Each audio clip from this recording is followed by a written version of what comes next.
Hello everyone, let's start with question number 8. It says in countries like USA and Canada, temperature is measured in Fahrenheit, whereas in countries like India, it is measured in Celsius. So we have some countries जहाँ पे temperature को measure किया जाता है Fahrenheit में और कुछ ऐसी countries है जहाँ पे measurement होती है Celsius में. अब यहाँ पे हमें एक linear equation दी गई है which is F is equal to 9/5, C stands for Celsius, F stands for Fahrenheit and we have plus 32 after this. So ये हमें एक linear equation दी हुई है. क्योंकि linear equation क्यों बोल रहे हैं, 2 variables में भी है, यहाँ पे देख सकते हो आप. F is a variable, C is a variable. So ये हमारे 2 variables हैं और हमें यहाँ पे इनको change करना है और different values निकालनी है ताकि हम F और C के बीच में एक ग्राफ बना सकें. So यार देखो, अब हम कुछ ऐसी values लेंगे और पहली बात सेल्सियस को ना हम क्या ले रहे हैं, x ले रहे हैं और फ़ारेनहाइट हम ले रहे हैं y एक्सिस पे.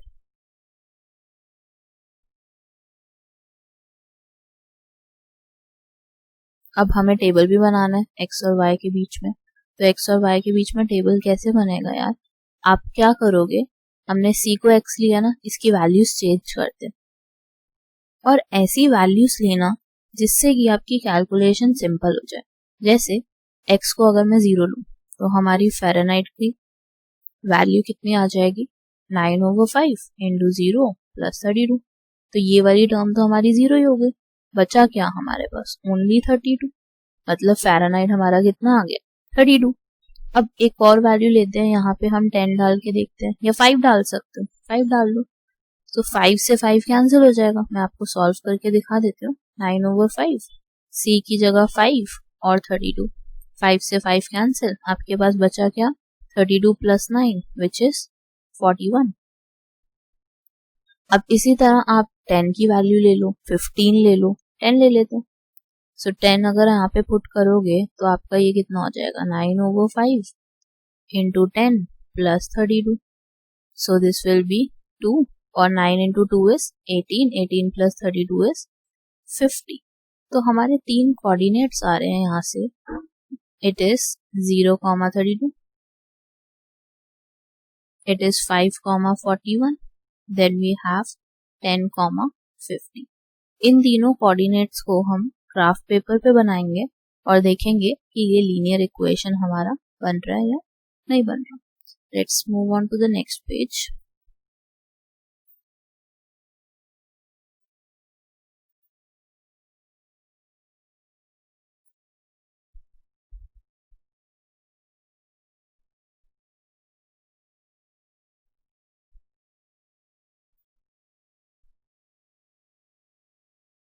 सो एक वैल्यू थी हमारी 0,32.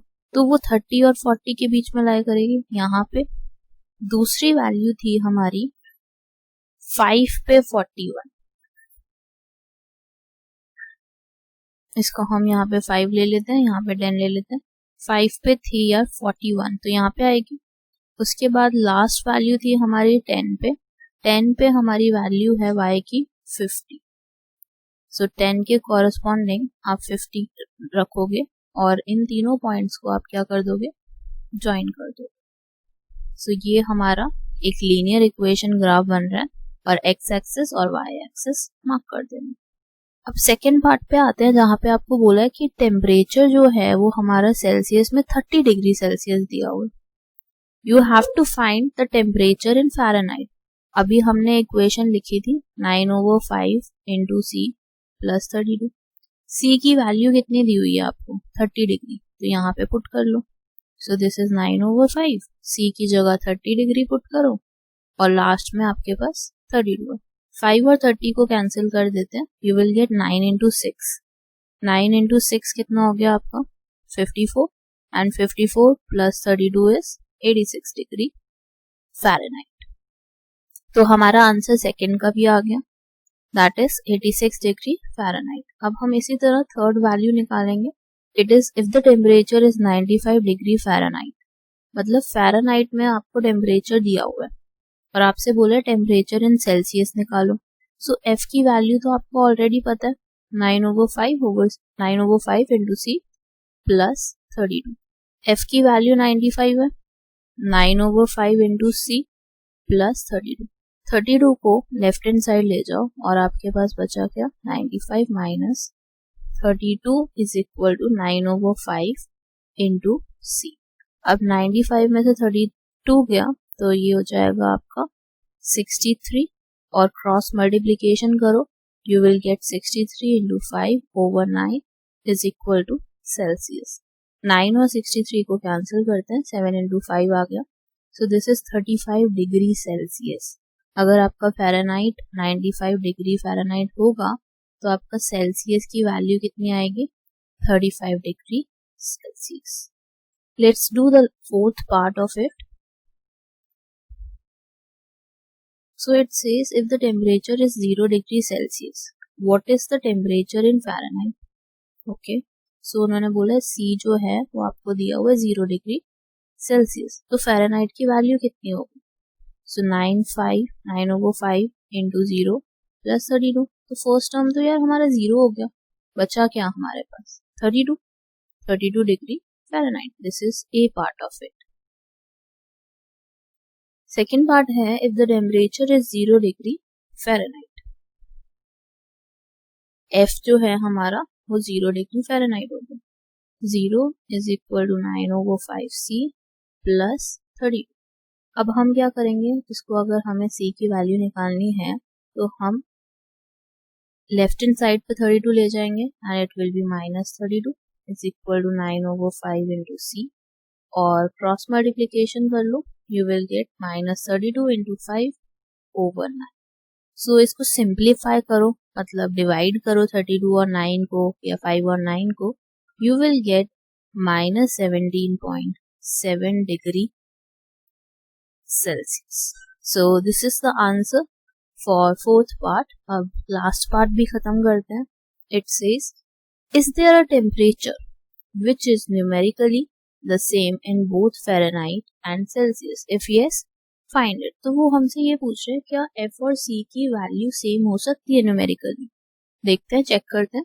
सो मान के चलते हैं कि F और C हमारा इक्वल है। अब हमें पता है इक्वेशन क्या है हमारी, 9/5C प्लस 32।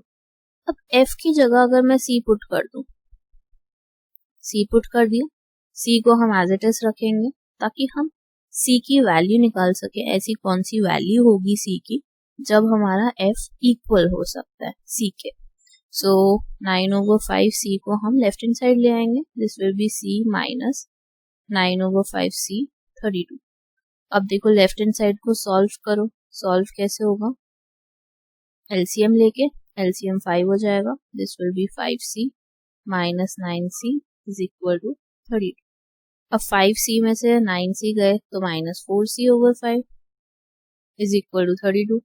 अब आप क्रॉस मल्टीप्लीकेशन कर दो, आपको आंसर मिल जाएगा, इट विल बी 32 माइनस 5/4। 4 और 32 को कैंसिल करो, 8 आ गया। C की वैल्यू आपकी माइनस 40 डिग्री सेल्सियस आ गई। सो this is the answer for question number 5 कि जब हमारा C 40 डिग्री होगा, माइनस 40 होगा, तो हमारा F भी माइनस 40 हो सकता है, बिल्कुल सेम वैल्यू होगी उन दोनों की। So this is the answer for question number 8। Please like the video, share the video and subscribe to our channel.